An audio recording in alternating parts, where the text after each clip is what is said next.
अस्सलामुअलैकुम वरहमतुल्लाहि वबरकातुहू। अल्लाह तबारक व तआला दे सोहने ते बबरकत नाम तो शुरू करना जेड़ा तमाम जहाना दा मालिक है। ते बेलियो की हाल है तुहाडा? तकड़े हो ते सोहणियो भी तुसी मेरा YouTube channel Zafar Iqbal triple के वेख रहे हो।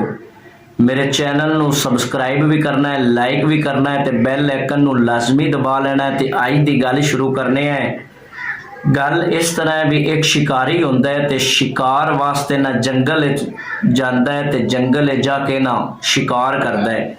शिकार करदियां करदियां की वेखदा है कि एक शेर दा ना छोटा जिहा बच्चा है, बिल्कुल छोटा ही है ते वो अकला है, ना तो शेर है ते ना शेरनी है। ते शिकारी ने उस बच्चे नू पकड़ के ना आख्या भी घर ले जाना ते घर ले जाके ना मेरे बच्चों की रौनक बन जासी। शिकारी उस बच्चे नू पकड़ के ते अपने घर ले गया। जदों अपने घर ले गया ना ते शिकारी दे बच्चों ने वेख्या ते वो बड़े खुश होए ते शेर दे बच्चे नाल उन्हां खेलना शुरू कर दिता।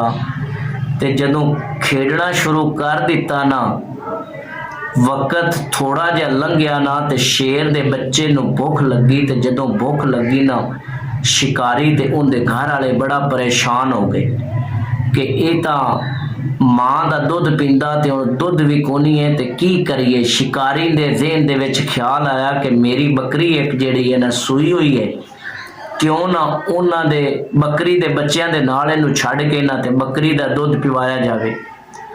शिकारी ने उस शेर दे बच्चे नू बकरियां दे नाल छड्डिया ते वो जिहड़े बकरी दे बच्चे हैं उन्हां दे नाल हो के ना शेर ने बकरी दा दुध पी लिया। ते उनका रोजाना का काम यही होवे ते अज वडेरा ते कल वडेरा। वड्डा होंदा होंदा शेर दा बच्चा जवान हो गया ते जदों जवान हो गया ना ते शिकारी समझ लिया भी हुण मैनू ना जंगल दे किसी भी जानवर तो कोई खतरा नहीं है, मेरे घर शेर है ते कोई मसला ही नहीं। एक दिन ना शिकारी किसी काम की वजह दे नाल ना अपने घर तो दूर गया ते काफ़ी टाइम हो गया ते पिछों होया कि जेड़े भेड़िए ने ना उन्होंने शिकारी दे घर ते हमला कर दिता। शिकारी दा घर भी जंगल दे नाल ही होवे। जदों हमला कर दिता ना ते दो चार बकरियां उन्होंने ना चीर पाड़ के खादियां ते आखिरकार उन्हां दी ना शेर ते नज़र पई। जदों शेर ते नज़र पई ना ते वो भेड़िए डर गए ते डर के नस्सन लगे। लेकिन फिर उन्हें सोचा भी अगर ये शेर होंदा ते इन्हें तो घराना भी आ, इन्हें आवाज़ा भी कढ़निया हैं, इन्हें गुस्सा भी करना, इन्हें कोई गल नहीं की। मजीद उन्होंने भेड़िया ने काम की किया, दो चार बकरियां होर जड़ियां ने ना उन्होंने चीर पाड़ के खा लिया ते खा के वालो जंगल अल टुर गए।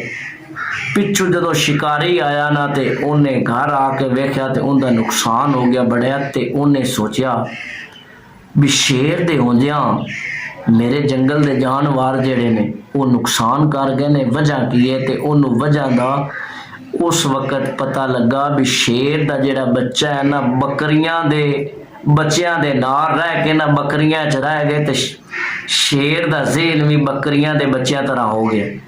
ते उन्हें आख्या भी ये शेर मेरे किसी काम नहीं, उन्हें जंगल जाके छड़ दिता। ते दोस्तों गल सुनान दा मकसद ये है कि सोबत जिहड़ी है ना वो बड़ा असर छड़दी।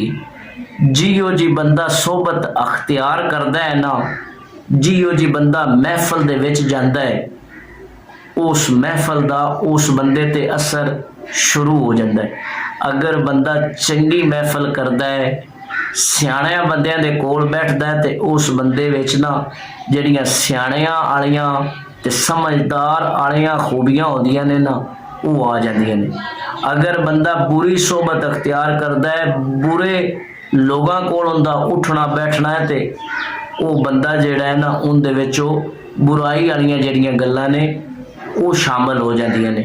ते इस वास्ते बेलियां ते सजना अच्छी सोबत अख्तियार करनी है। ते मेरे दोस्तों ते बेलियों अल्लाह थानू हसदियां ते वसदियां रखे। रब दे हवाले।